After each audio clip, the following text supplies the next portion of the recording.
Hi, Barry Thompson from boatmags.com. Today we're looking at towing big rigs. And when I mean big rigs, I mean big rigs. This is a Dickey 8 metre custom. This is nearly 9 metres of boat. It's 3,500 kgs on the trailer, so you need something serious to tow it. You need a big diesel, preferably a turbocharged diesel, SUV or a wagon.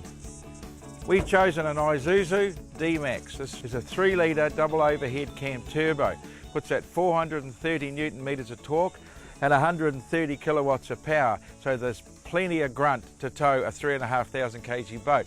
It's rated unbraked to 750 kgs, it's rated braked to 3,500 kgs. So you've got plenty of power, plenty of weight in this vehicle to tow a big rig. When you're towing, you've got to make sure that your trailer is set up. You've got to remember you've got a big mass on the back. It's not like when you were towing a 5 or 6 metre boat and you could have a single axle, braked or even unbraked trailer. You also got to look at the footprint, and I want to say the footprint, the wheelbase. It's important no matter what vehicle you're towing with, big SUV, 4-wheel drive, you want to have at least 3,000 millimetres between the wheels, and on this it's just over that. So you've got a good area, it's on the ground, plenty of grunt to hold it down, big tyres on there, easy for towing. When you're backing a boat down a boat ramp, it doesn't matter whether it's a big boat or a small boat, it's the same principles apply. Just take it easy, don't get flustered, because then you get into trouble. Now Willie's backing this big custom 800 Dickey down here, nice and straight, nice and slow. We'll get it down as far as he needs to go. He's checked it, there's no one behind him. We've got no boats on the ramp today, so we fortunately don't have to worry about getting out of the way of people. Get it right down to as far as you need to go, and do things quickly and efficiently without being too flustered, because you don't want to hold everybody else up. That's half the secret of getting ramp rage, when people get flustered because people are doing things. We've already made sure that we've got tie downs off, everything's done and ready to go. But being a big boat like this, it's just a little bit more difficult to get off. Now, we've gone back as far as we need to, so that when we unhook everything up the front here, it'll slide off nice and easily. We've got a jetty on the side, so we'll grab a rope, grab someone there to hang on to it. If you don't have a jetty, you'd have a rope off here and you can just hang it on the beach. Not that easy with a boat this big, especially if there's a lot of windage, but there's nothing today, so it's good. So let's have a look at what we've got down here and how we take it off. We've got the boat down at the water's edge and we're ready to put it in. But look here, this is quite different to what you'd see in most sort of 4, 5, 6 metre boats. It's quite a different setup. But you need all this if you're towing a big rig of 3,500 kgs like the Dickey. So we'll start here. First of all, the coupling. It hasn't got the normal surge brakes, which you'd find up to 2,500 kgs. It's got a electro-hydraulic system, in this case the Hydrostar system. Now the Hydrostar comes also with a brake controller inside the cab, so if everything goes awry, you can actually whack the brakes on inside and it'll put the brakes on the trailer. This has got 4-wheel discs, 4-wheel braking. It's also got a system here so that if your breakaway system comes into use, it's a battery, and make sure the battery's going to be charged up, otherwise it doesn't work. Breakaway system, you ask? Right.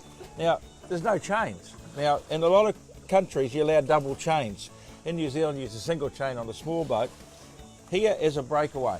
And what happens is, if this all comes off, everything breaks out the back, you've got this massive weight dragging behind on chains. Could be quite damaging, could flip your vehicle. Breakaway here, this just pulls off, and whammo, all your 4 brakes just lock up. So this stops and you're free on your vehicle. It's a good safety feature. Put a boat in and a water like this, you can't use a hand winch. We've got a backup hand winch here if you really need it, but hopefully you don't. So we've got a 12.5 tonne winch here. We've got commercial grade shackles so that they're strong. You can see the thickness of them, they're specially done. And again, you've still got your tie down here with your chains. So for us to launch now, all we do is plug in this, undo the shackles, undo the chains, and the whole thing drifts off. Okay, now we're next to the jetty here, so normally what we'd do is you'd just back the boat in and put a rope on here, and there'd be someone or 2 people on the jetty and just drag you in. If you haven't got a jetty and you've got a ramp off the beach or somewhere, then you're going to just have to have a rope off the front here. Now remember, there's a lot of volume here, there's a lot of boat, a lot of area. So windage comes into play when you're putting it in the water, and also tide and rip and so forth. It's not the sort of boat you'd launch on your own unless you're very experienced. People can do it. But other than that, you know, a ramp, good jetty, and some people on hand to do something will all help. So it doesn't really matter what you're putting in the water. Big boat, like the Big Dickie, small boat, like the Maclay. Launching ramp etiquette, launching ramp rules, everything are all the same. It's just when you've got a small boat, it's a hell of a lot easier than the big one. So I hope that gave you a bit of an insight into towing a big rig. You know, if you've got a lazy $250,000, $350,000, you want to get a big boat, yeah, great. But just be conscious if you're stepping up from a smaller trailer boat, just what you've got on the back. You've got a lot of volume. Secret is just to be aware of what you're towing. And it's also important to do things slowly. Everything's in bigger volume. So even just driving, you know, stick below the speed limit, I would. I drive with the lights on, which is just a little bit of extra safety feature.